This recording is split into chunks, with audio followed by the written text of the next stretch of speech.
যে ফখরুল সাহেব, ক্ষমতা আসার আগে যদি আপনার রূপ এমন হয়, বাংলার জনগণ বুঝতে আর বাকি রইল না আপনারা ক্ষমতা আসলে আপনাদের রূপ কেমন হবে। কারণ 2009 সালের পূর্বে যতবার আপনারা ক্ষমতা আসছিলেন, আপনাদের রূপ কেমন ছিল সেটা বাংলার জনগণ ভুলে গেছে। কারণ তখন মিডিয়া ছিল না বলে আপনারা আপনাদের কর্মকাণ্ড সেগুলো রেকর্ড ছিল না, এই জন্য বাংলার মানুষ জানে না। আর মাননীয় প্রধানমন্ত্রী শেখ হাসিনা যখন বঙ্গবন্ধু স্যাটেলাইট মহাকাশে পাঠানোর কারণে এখন 5 আগস্টের পর থেকে আপনাদের রূপগুলো বাংলার মানুষ দেখতে আসে। আপনারা এখনো ক্ষমতা আসেন না। যাদেরকে নিয়ে গত 15-16 বছর আপনারা ব্যবহার করছেন, ওই একজন বৃদ্ধ বয়স্ক লোক, গরিব অসহায়, তিনি আইসা আপনাকে বলছে, স্যার আপনি কি আমাকে চিনতে পারছেন? স্যার আপনি কি আমাকে চিনতে পারছেন? স্যার আপনি কি আমাকে চিনতে পারছেন? একটু হাত মিলাইতে চাইছে। আপনার কাছে টাকা চাই নাই, আপনার কাছে কোনো অর্থ চাই নাই, আপনার কাছে চাই নাই কোনো খাবার। তারপরেও আপনি তার সাথে এমন ভাবে ব্যবহার করলেন, তাহলে পরবর্তীতে আপনারা যখন ক্ষমতার দায়িত্ব বুঝে পাবেন, তখন সাধারণ মানুষদেরকে আপনারা কি মনে রাখবেন?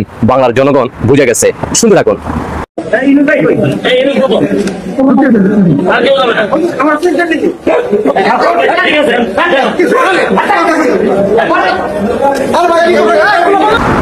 কি শুনলেন তো? জয় বাংলা সৈনিক ভাই বোনদের দৃষ্টি আকর্ষণ করে বলবো, সর্বোচ্চ শেয়ার করবেন। বাংলার সাধারণ জনগণ যারা খেটে খাওয়া মানুষ, তারা জানতে হবে, বুঝতে হবে। মনে রাখবেন, মাননীয় প্রধানমন্ত্রী শেখ হাসিনা ছিল বঙ্গবন্ধুর কন্যা। তিনি ছিল একজন গরিব অসহায় মানুষকে সবচেয়ে বেশি ভালোবাসতো। মাননীয় প্রধানমন্ত্রী শেখ হাসিনা বিগত 15-16 বছরে বাংলার সাধারণ জনগণ যাদের ঘর বাড়ি ছিল না, তাদেরকে প্রায় 55 লক্ষ পরিবারকে বিনামূল্যে ঘর দেওয়া হয়েছে। আপনারা সেটা অবগত আছেন। মাননীয় প্রধানমন্ত্রী শেখ হাসিনার দারিদ্র মুক্ত বাংলাদেশ নেওয়ার জন্য তিনি, মাননীয় প্রধানমন্ত্রী শেখ হাসিনা গরিবদের জন্য চাউলের বস্তা এখন পর্যন্ত গোডানে যেগুলো রেখে গেছে, আর যদি সামনে 15 বছরও বাংলাদেশের মানুষ খেয়ে শেষ করতে পারবে না। আর সেগুলো আপনারা কিন্তু 5 আগস্টের পর থেকে লুটপাট করে খাচ্ছেন। মাননীয় প্রধানমন্ত্রী শেখ হাসিনা এবং কি বঙ্গবন্ধু সবসময় গরিবদের, অসহায় মানুষগুলোর, এতিমদের প্রতি ভালোবাসা যে সবচেয়ে প্রায়োরিটি দিত। তিনি তাদেরকে সবচেয়ে বেশি ভালোবাসতো। আর আপনারা এখনো ক্ষমতা আসেন নাই। আর ক্ষমতা আসার পরে এই সাধারণ জনগণ যাদেরকে নিয়ে আপনারা গত 15-16 বছর মিথ্যা প্রলোভন দেখিয়ে আপনারা তাদেরকে ব্যবহার করছেন, আর এখন যখন মনে করতেছেন যে হ্যাঁ আপনারা ক্ষমতা চলে আসছেন, তখন তাদের সাথে এই ধরনের ব্যবহারটা করলেন। এই সাধারণ মানুষটা আপনার কাছে কিছুই চায় নাই, শুধুমাত্র বলছে, স্যার আপনি কি আমাকে চিনতে পারছেন?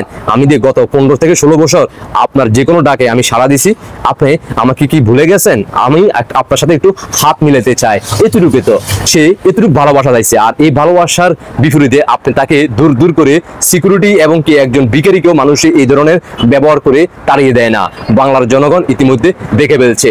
বাংলাদেশের সাধারণ জনগণদের দৃষ্টি আকর্ষণ করে বলবো, এখনো সময় আছে, সিদ্ধান্ত নেন। ভবিষ্যতে কারা ক্ষমতা আসলে এই বাংলার মাটি আপনাদের উপকারে আসবে, চিন্তা করবেন। আশা করি বুঝতে পারছেন। আপনাদের ব্যক্তিগত মতামত অবশ্যই কমেন্টে জানিয়ে যাবেন। আল্লাহ হাফেজ। বিজয় আসবে। বাংলার মানুষ বুঝে গেছে এই বাংলার মাটিতে কার হাতে এই বাংলাদেশের সাধারণ জনগণের নিরাপদ। আল্লাহ হাফেজ।